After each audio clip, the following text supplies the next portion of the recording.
hasta el papel y sordas palabras que conspiran incesantes contra mí.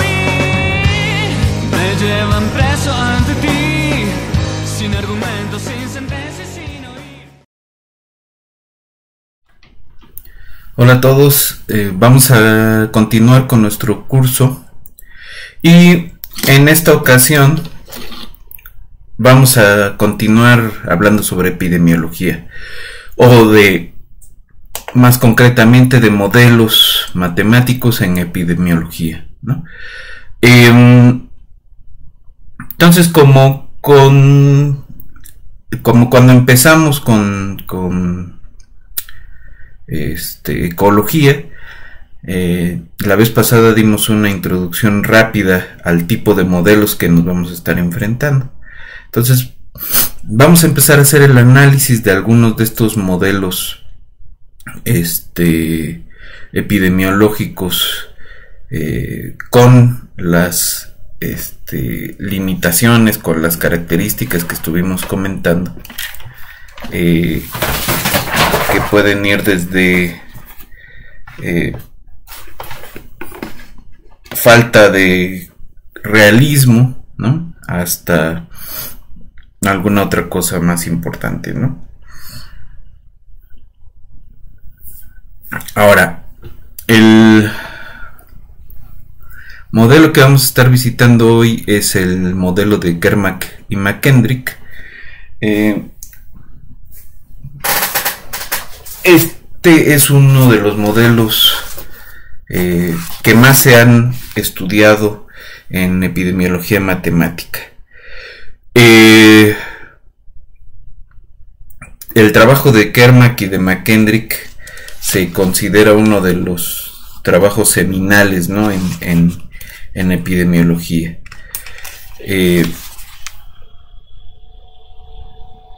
Esto es un artículo, una serie de artículos que se publicaron entre 1927 y 1933.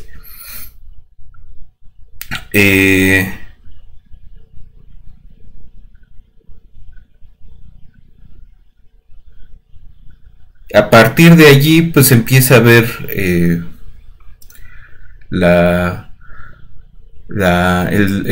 desarrollo de la epidemia como un proceso determinista, donde podemos decir cosas y donde podemos predecir al menos tiempos de duración, umbrales para cierto tipo de medidas, etcétera, ¿no? ¿Qué ha logrado la epidemiología matemática? Cierto rango de predicción, o sea, basada en este tipo de modelos, cierto rango de predicción, no son predicciones precisas. El desarrollo de esquemas de vacunación a partir de el conocimiento de proporciones necesarias para controlar la enfermedad, algún tipo de enfermedad, ¿no? Con ciertas variantes de esto se puede también modelar. Aquí vamos a primero modelar transmisión directa con las limitaciones de las que hemos comentado, y vamos a poder modelar también transmisión indirecta, transmisión vectorial, por ejemplo.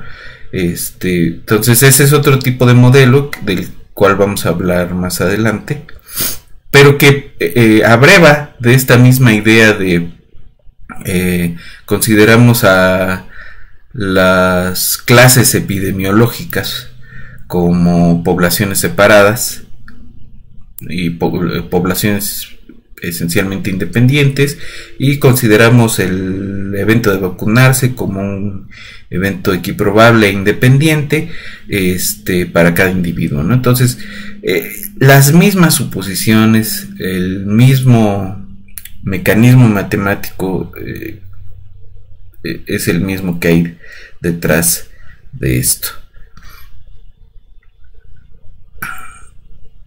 Ok. Entonces lo que vamos a ver es este modelo de Kermack y McKendrick, el famoso modelo SIR.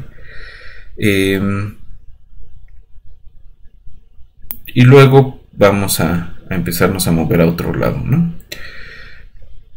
Les voy a mandar un artículo que no es, bueno, les voy a mandar el de Kermack McKendrick, el del 27, pero les voy a mandar también uno que lo desbarata en el sentido de tratar de explicar como de dónde sale cada cosa, ¿no?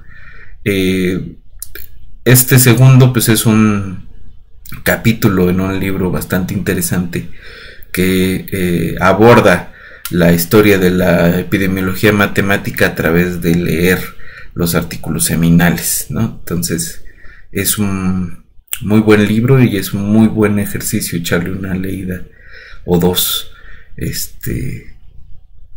si les interesan estos temas, ¿no? De hecho me parece que el libro sí está ahí en el repositorio, y si no lo vuelvo a mandar, ¿no? Subo todo el libro, pues. Ok, entonces vamos un rato al pizarrón, y en las siguientes sesiones deberíamos ya estar revisando un poco la computadora para tratar de hacer la simulación del SIR y de algunas de sus variantes, ¿no? Porque ese modelo que vamos a estar revisando,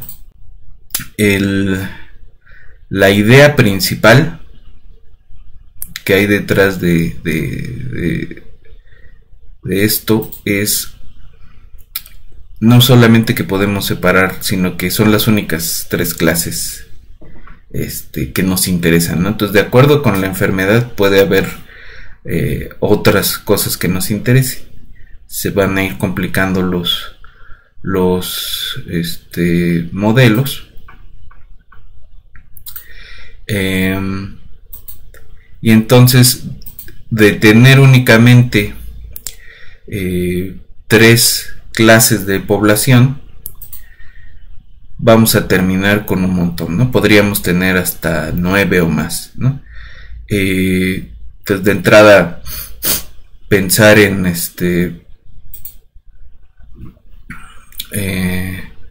que no todos los susceptibles al tener contacto con el patógeno pues se van a infectar, ¿no? Muchos van a estar no se van a enfermar, ¿no? Van a tener una infección asintomática.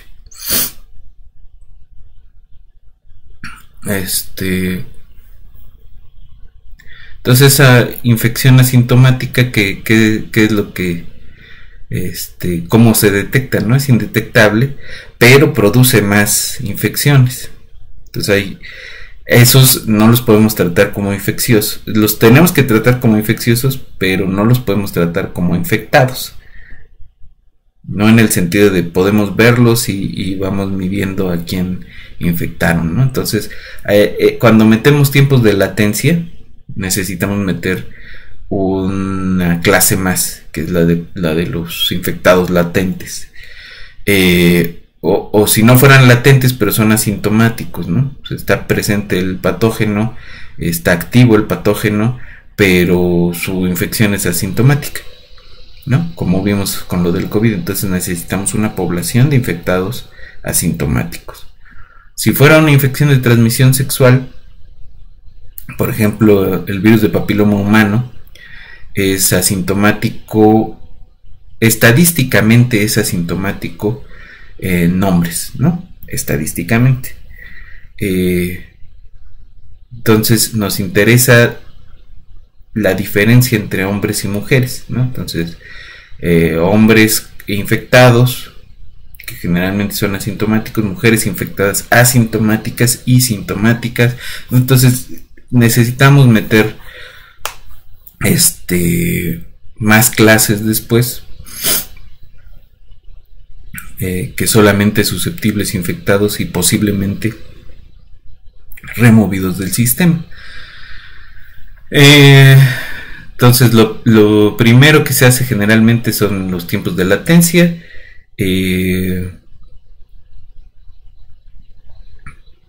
A veces se juega con esquemas de vacunación, ¿no?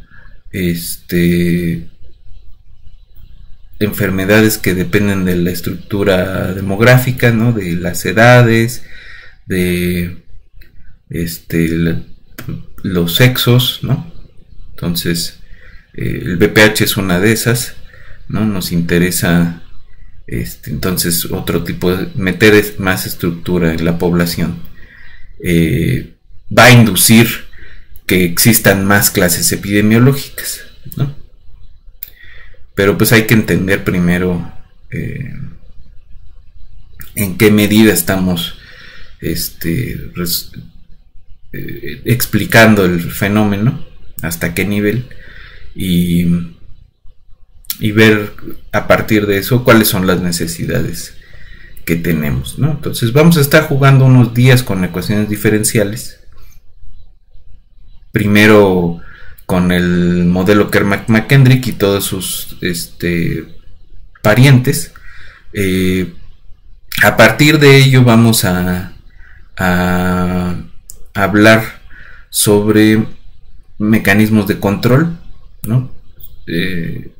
Concreto, vacunación y cuarentenas. Y hasta ahí nos vamos a quedar, ¿no? Porque vamos a ver que una cuarentena en ecuaciones diferenciales pues es de grano grueso, ¿no? Y los esquemas de vacunación pues se vuelven complicados cuando la vacuna no es 100% efectiva, que es la mayoría de las veces, y cuando no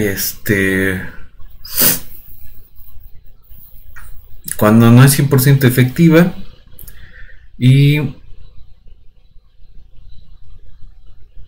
el otro caso que nos interesa para movernos de herramienta es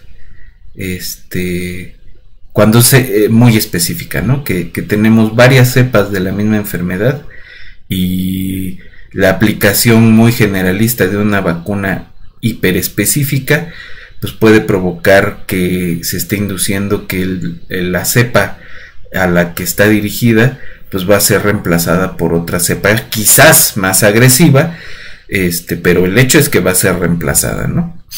Entonces, el cómo se mide o cómo se trata de comparar los posibles riesgos a los posibles beneficios de aplicar cierto esquema de vacunación, y me refiero precisamente a este tipo de fenómeno de reemplazo de cepa patógena inducida por la vacuna. Pues es una discusión donde entra el modelo, donde entra la información que pueden dar los modelos en términos de perspectivas, no en términos de que sea precisa la información que estamos obteniendo, sino de que nos da una tendencia de qué es lo que puede pasar, ¿no? Nos plantean posibles escenarios y esos son los escenarios que hay que plantear ante quienes toman las decisiones, ¿no? Aquí hay un punto importante que vamos a estar tratando más o menos frecuentemente, que es el de la ética, ¿no?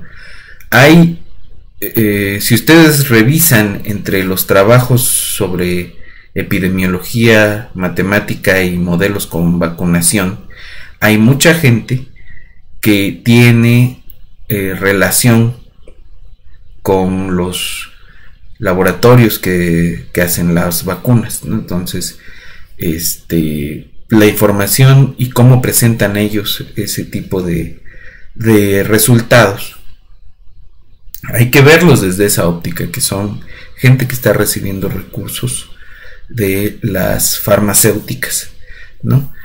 Y entender que las farmacéuticas pues no le están haciendo un favor a la humanidad, ¿no? Son empresas que están tratando de sacar la máxima ganancia a partir de una mercancía que están produciendo, ¿no? Y allí es donde entra la cuestión de ética, ¿no? ¿Es la salud humana una mercancía? ¿Es la salud de una población una mercancía? ¿O de algún individuo? ¿Eso es una mercancía susceptible de mercantilizarse? Evidentemente para los empresarios, aunque se vistan con bata de científico, todo es susceptible de venderse, si es susceptible de producirse, ¿no? En el capitalismo todo es mercancía. Pero ¿eso es ético? ¿Es ético dar un resultado positivo o excesivamente positivo de un tratamiento, de una vacuna,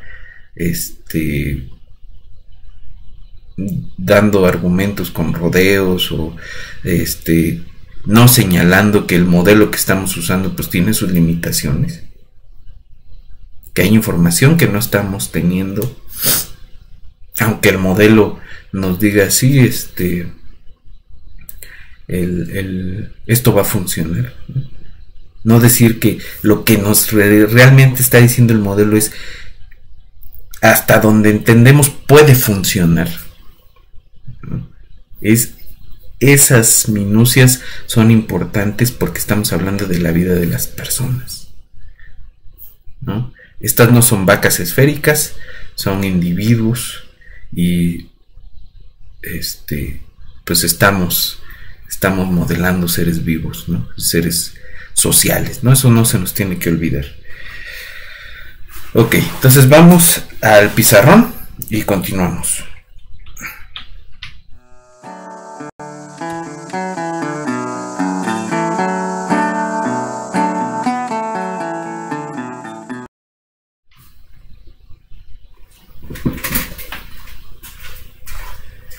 Bien, entonces el modelo de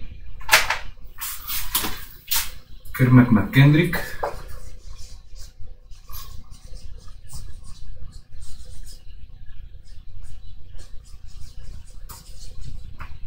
es decir, esto de 1927 más o menos, es un modelo de los que ya habíamos empezado a comentar. Es un modelo epidemiológico, compartimentado, con 3 compartimentos, ¿no? Y por eso es llamado modelo SIR. Los 3 compartimentos son de susceptibles, infectados o infecciosos,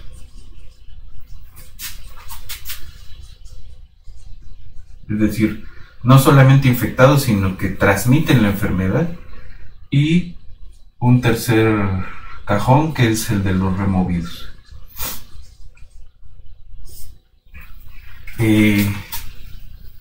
Sobre todo en los cursos de ecuaciones diferenciales, a veces a esta clase de los removidos se le llama de recuperados, pero ojo, susceptibles significa, habíamos quedado, no saludable, sino listo para infectarse.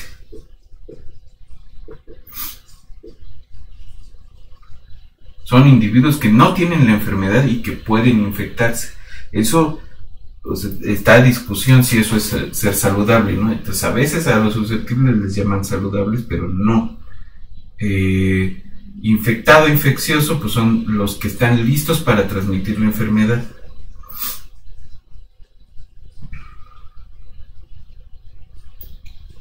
Y los removidos son los que ya no transmiten la enfermedad.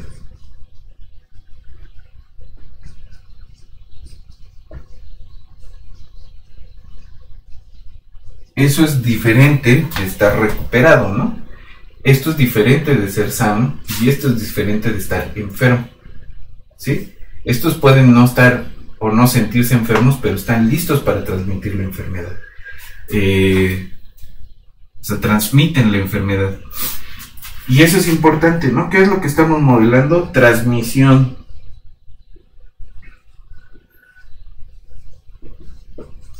De un patógeno.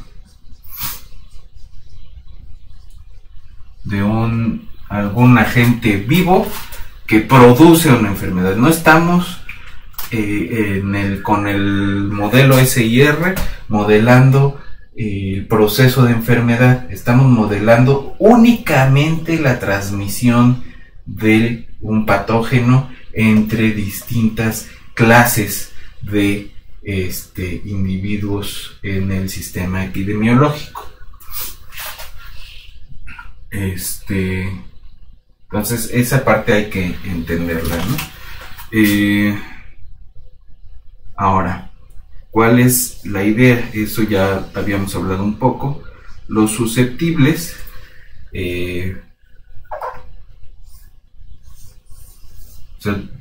la primera hipótesis, digamos, es que toda la población es susceptible a infectarse, ¿no? Está lista para ser infectada. Es decir, no hay individuos inoculados, no hay individuos que ya hayan tenido y que tengan alguna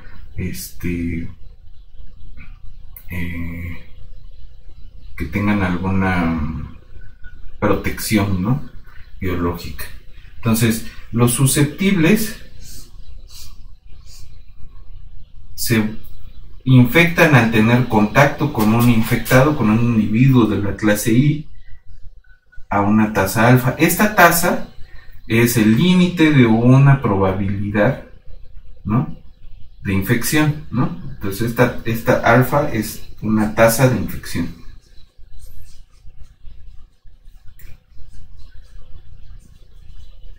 Que esta se puede reescribir como una tasa de contacto sobre otra cosa, ¿no? Entonces aquí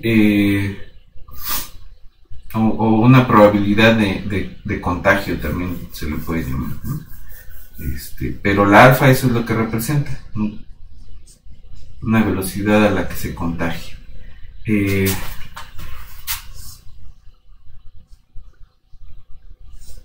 Los infectados, después de estar enfermos o de traer el patógeno encima un rato, pasan a ser removidos. Removidos va a significar, por un lado, o bien que se mueran, o bien que se recuperan y obtienen inmunidad. Fíjense que ya no hay un camino de regreso entre la R y la S, o entre la R y la I, ¿no? Entonces, esta beta es una tasa de remoción.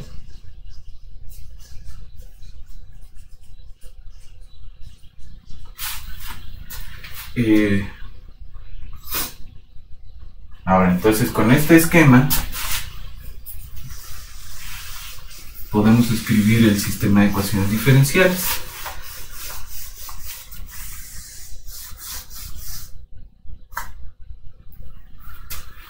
¿Cómo van a cambiar los susceptibles? ¿No? Todos los individuos son susceptibles. ¿Y cómo es la velocidad de infección? Pues depende de la alfa, ¿no? Van a dejar de ser susceptibles y pasan a ser infectados. ¿Y cómo van a infectarse? Pues depende de cuántos individuos infectados haya.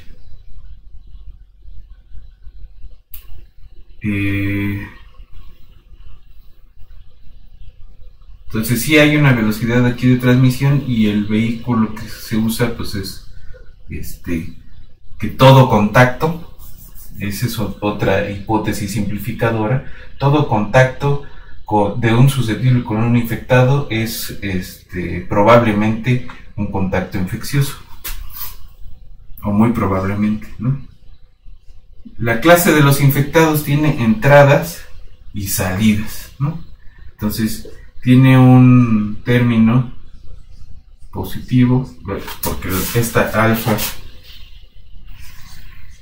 siendo una tasa de crecimiento, es una velocidad de crecimiento es positiva, y la beta también, ¿no? Entonces una porción de los individuos susceptibles se vuelve infectado al tener contacto con algún infectado, y de estos infectados, algunos se recuperan, ¿no? Algunos de los infectados se recuperan. o se remueven, ¿no?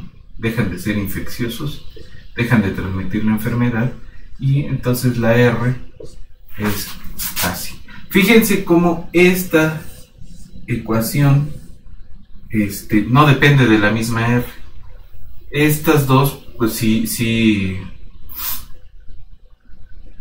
tienen, o sea, sí son no lineales respecto a sus variables, ¿no? Esta no. Esta crece como una lineal, ¿no? Pero pues tendríamos que resolver ese I, y la I seguramente tiene una descripción no sencilla, ¿no? Entonces este es el modelo SIR. Sí, ya habíamos platicado de algunas limitantes. Primero, ¿por qué el mecanismo de contacto es la dirección de masas, ¿no? Es medio antinatural. ¿Por qué las tasas de transmisión o de remoción son constantes, ¿no? Son limitantes propias del modelo. Y sin embargo, pues es un modelo que todavía casi 100 años después pues resulta interesante, ¿no? Y a veces útil, con alguna de sus variantes, ¿no? Entonces ese es el modelo.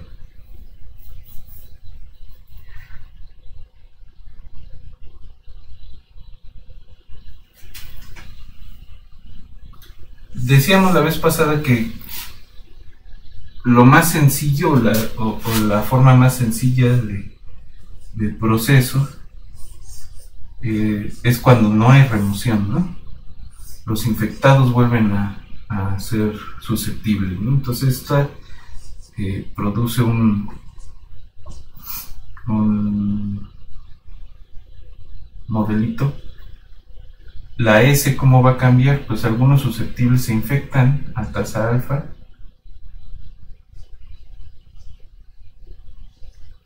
y algunos infectados regresan a ser susceptibles con tasa beta,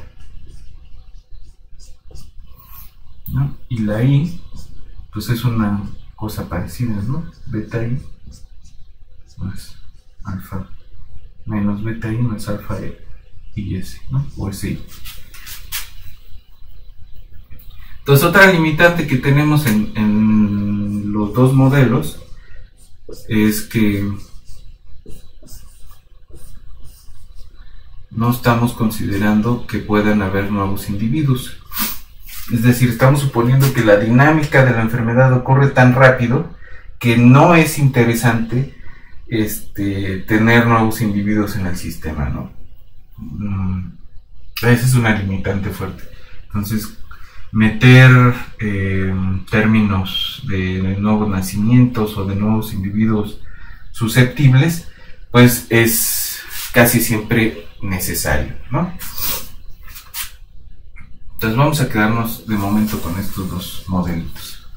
¿Qué es lo que hacemos siempre con un modelo? Pues nos preguntamos cuáles son las soluciones estacionarias, ¿no? Entonces, si quieren podemos empezar de este lado. ¿Quiénes son las soluciones estacionarias? Pues de entrada que no haya dinámica, ¿no? A esto generalmente se le llama el equilibrio libre de enfermedad. Perdón, aquí son todas las susceptibles. Entonces, si todos son susceptibles pero los infectados son 0, las dos ecuaciones se anulan, ¿no? El número inicial de susceptibles. Otra cosa que se me pasó que es importante es que como estamos dividiendo en clases, la población total siempre es la suma de las clases, ¿no? S más I más R, y entonces hay que estar viendo también cuando planteamos los modelos si esto está bien balanceado, ¿no? ¿Qué pasa con y que la n punto es idénticamente cero, es decir, la población durante el proceso epidemiológico es aproximadamente constante. En este caso,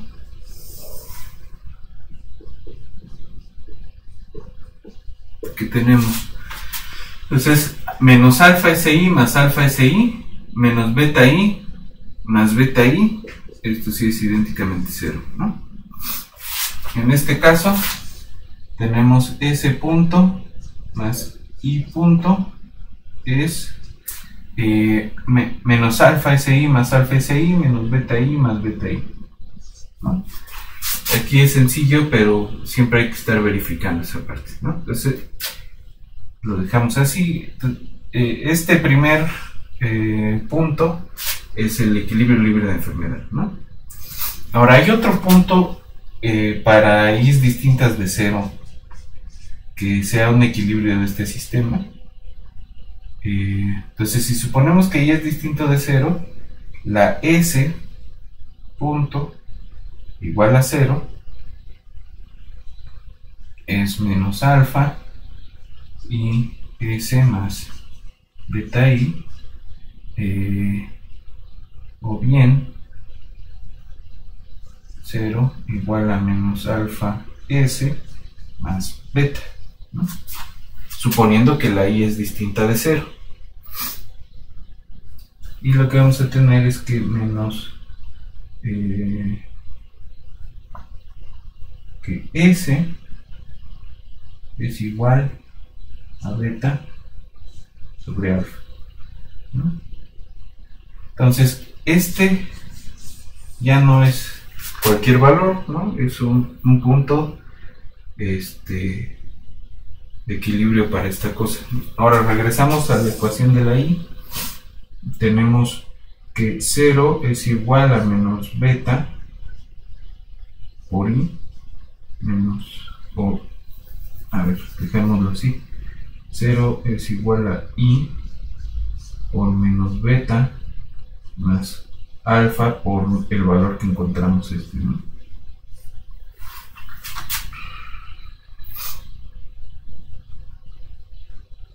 Pero aquí ya medio se fregó el asunto porque esto es 0, ¿no? Entonces, ¿qué es lo que nos está diciendo? Que fijando S en beta sobre alfa, de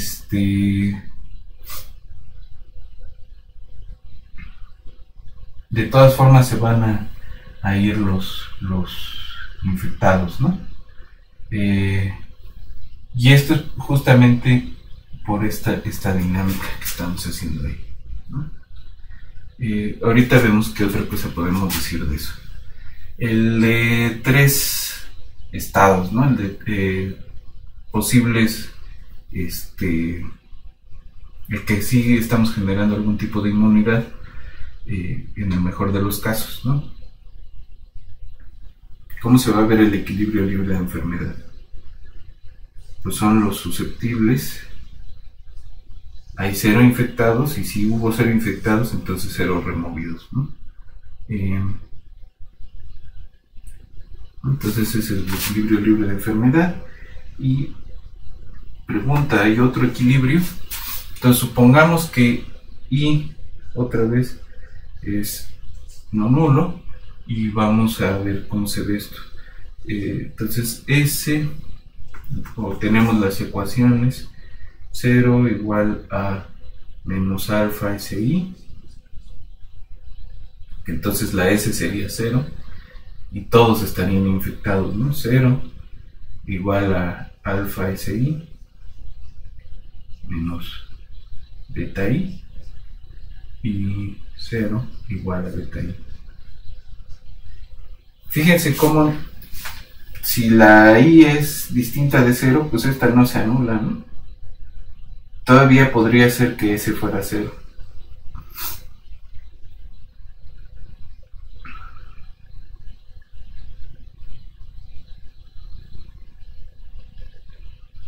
Entonces ese no tiene otro punto de equilibrio. Ahora la parte importante acá es cuándo ocurre la O sea, siempre ocurre un brote epidémico, siempre se van a infectar todos, o a veces se va más rápido la I a 0, ¿no? Y de momento déjenme quitar al pariente sin remoción y la cajita.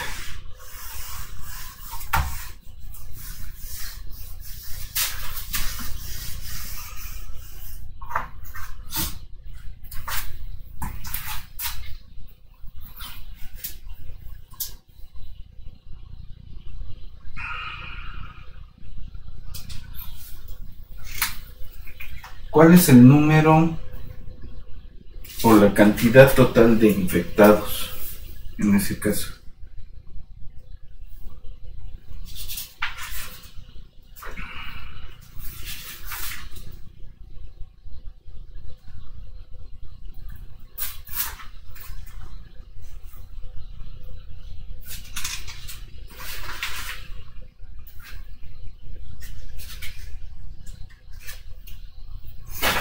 ¿No? ¿Qué pasa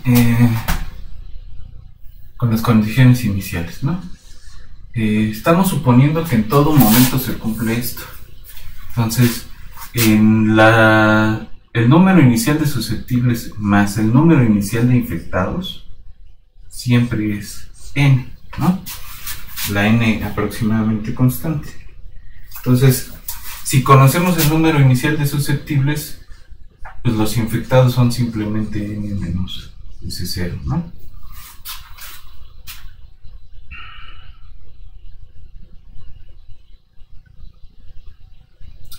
Y acordémonos que teníamos alfa y beta mayores que 0. Ahora, si alfa y beta son mayores que 0, ¿qué información tenemos de ese punto?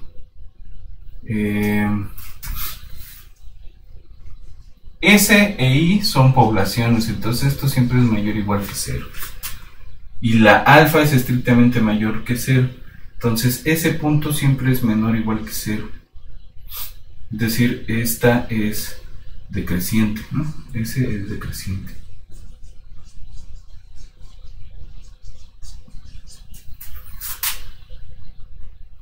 ¿Qué pasa en este otro caso? I es mayor o igual que 0 y la beta es positiva, entonces esto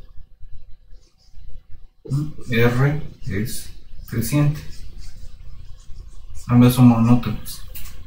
¿Qué pasa con la I?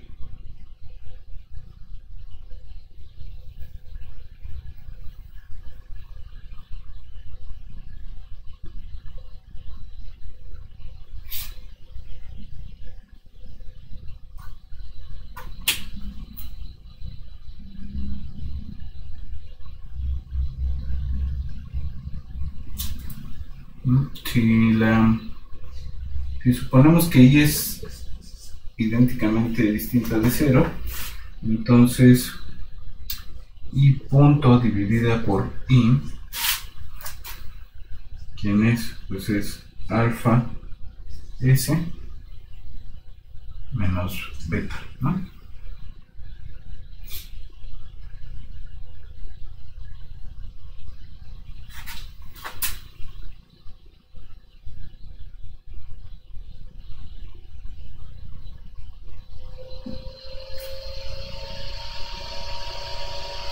Ahora,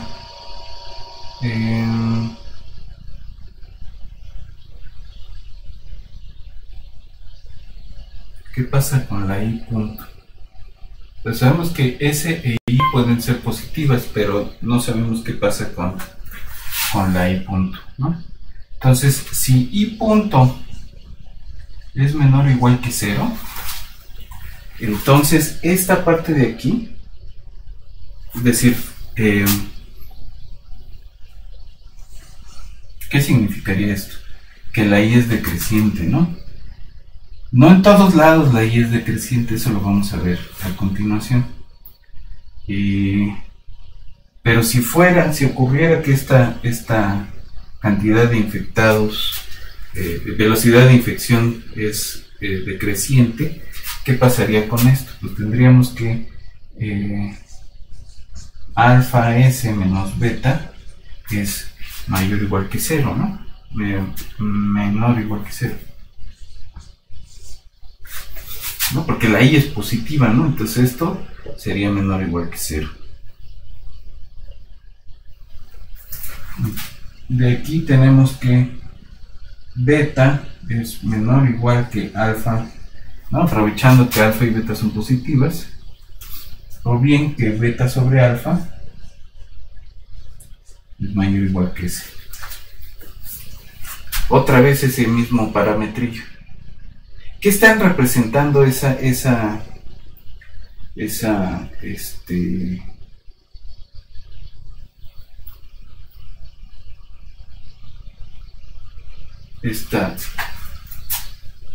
cosilla de aquí? Estos son la velocidad con la que se recupera y esto es la velocidad con la que se infectan, ¿no?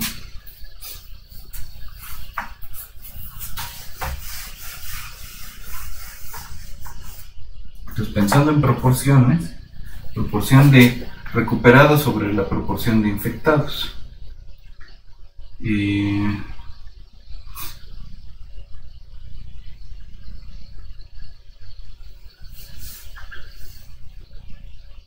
Entonces, lo que tenemos es que si S es menor o igual que beta sobre alfa, entonces la I punto va a ser menor o igual que 0. De hecho, si S es igual a beta sobre alfa, entonces la I punto es constante.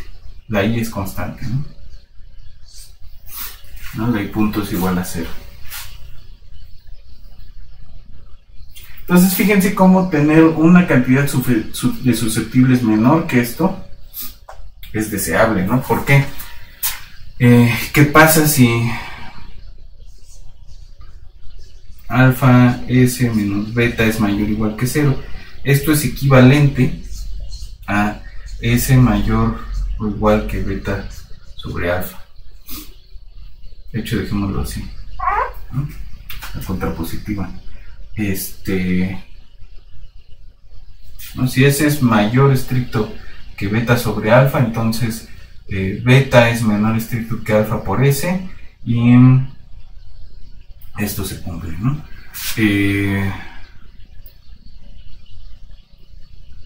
es lo que estamos diciendo aquí? Que la I punto sobre I es mayor estricto que 0, y esto ocurre si solo si la I punto es mayor que 0, es decir, una cantidad de infectados que crece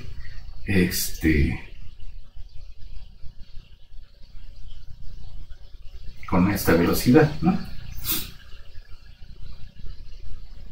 Entonces aumenta el número de infectados en este escenario, y en este escenario la velocidad de infección es más lenta, ¿no? Se va deteniendo los infectados, la velocidad de infección.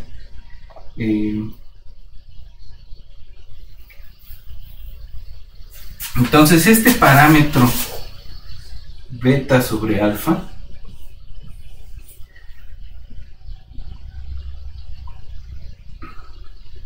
sí nos está diciendo de alguna forma el comportamiento de esto.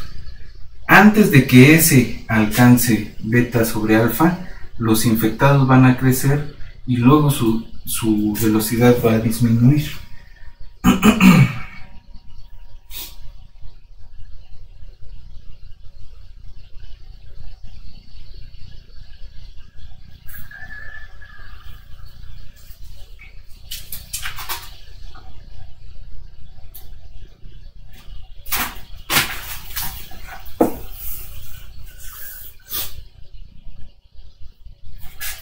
Ahora, ¿cómo son los valores asintóticos de nuestras variables? Aquí vamos a llamarle S infinito al límite cuando t tiende a infinito de S de t. R infinito pues es el correspondiente, y la I, ¿no?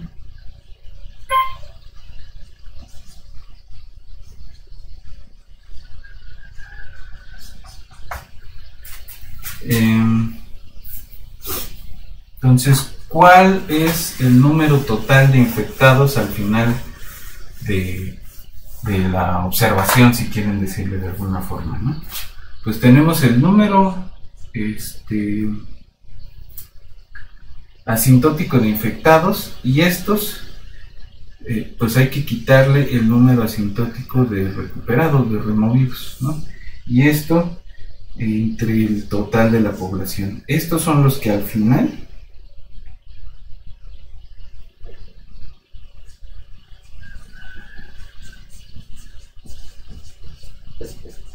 resultan infectados, ¿no?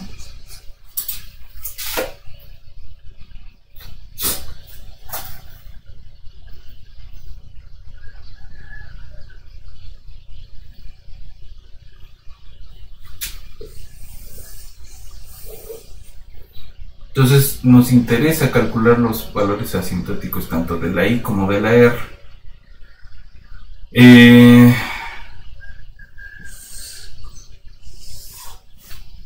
Ahora, ¿qué pasa con esos valores asintóticos? La población inicial es por acá, ¿no? Esos son los susceptibles. Decimos, los susceptibles van a ir disminuyendo. Los infectados van a ir creciendo. Hay un número pequeño de infectados, pero estos crecen y luego se apachurra esto, ¿no? Y los recuperados, primero no hay recuperados y en algún momento empiezan a ser muchísimos, ¿no? Depende de la I. Cuando este y este se cruzan, en realidad este empieza a decrecer, ¿no?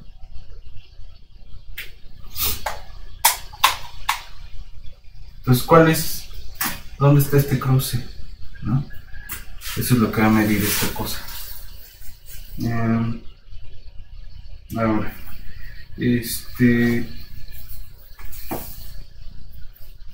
este parámetro es tan importante que tiene nombre, ¿no? Visto así, se le llama la tasa relativa de remoción. Y su recíproco, alfa sobre beta, es la tasa de contacto.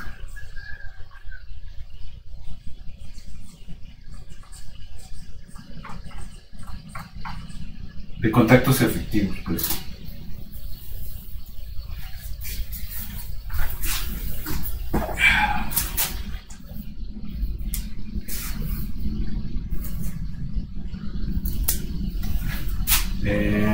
Antes de pasar a ver cualquier cosa de las soluciones, déjenme hacer algo.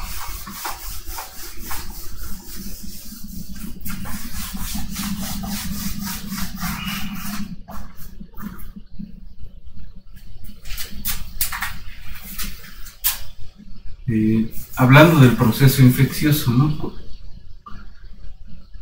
Un individuo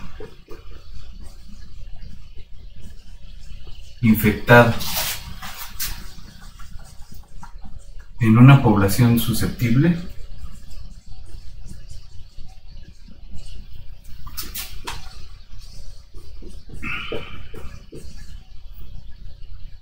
¿cuántos contagios genera?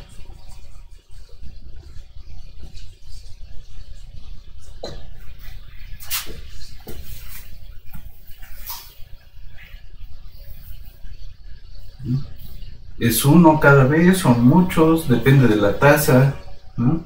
¿Cuál es esa tasa, no? Entonces, supongamos que hay un infectado.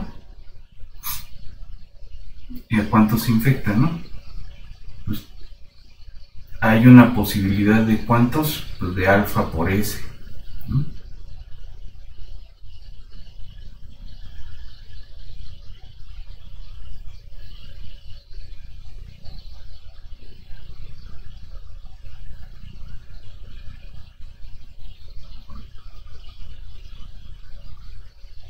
pero este alfa por S pues mide cuántos posibles contactos tiene ese individuo infectado.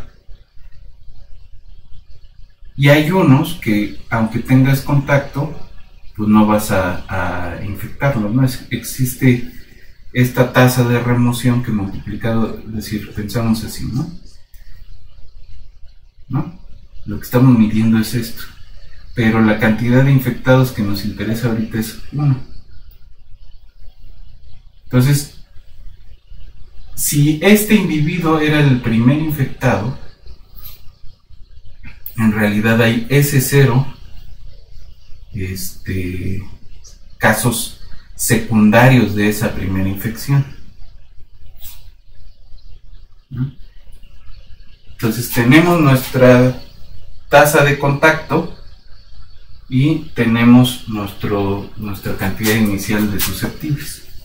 Este producto se le conoce como el número reproductivo básico,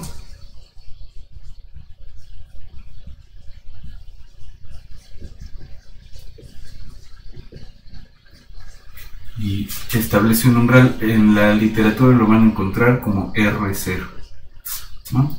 Ahora, ¿qué pasa con ese R0? Si R0 si se fijan, es una proporción, ¿no? Si R0 fuera menor que 1, entonces eso significa que alfa S0 sobre beta es menor que 1, lo cual significa que S0 es menor que beta sobre alfa.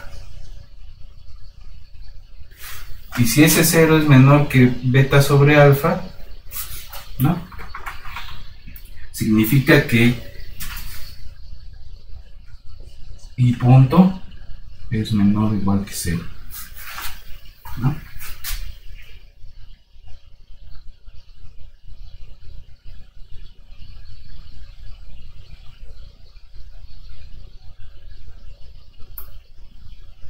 El número de infectados decrece.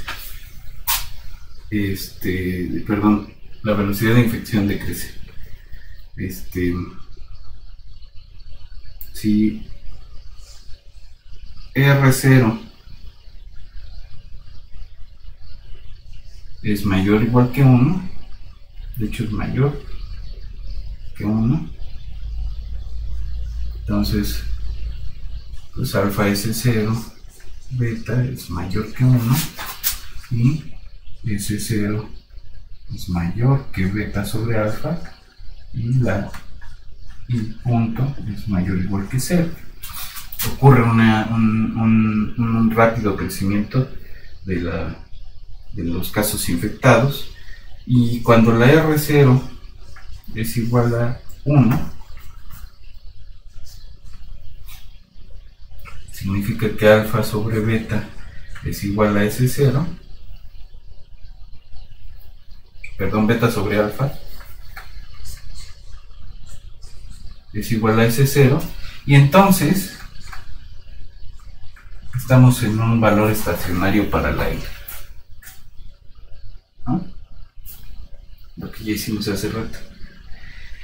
Este R0 es entonces un umbral para el brote epidémico, ¿no?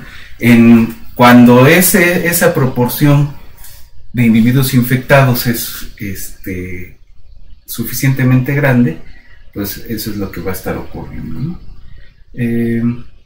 Bueno, entonces continuamos con el Kermack-McKendrick la próxima sesión y vamos a ver qué tan lejos podemos llegar con el SIS. Hay más cosas que decir respecto a esto. Retomamos el parámetro del número reproductivo básico y nos vemos en la siguiente sesión.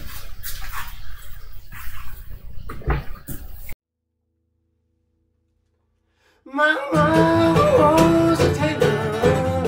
She saw my new blue jeans. My father was a gambler.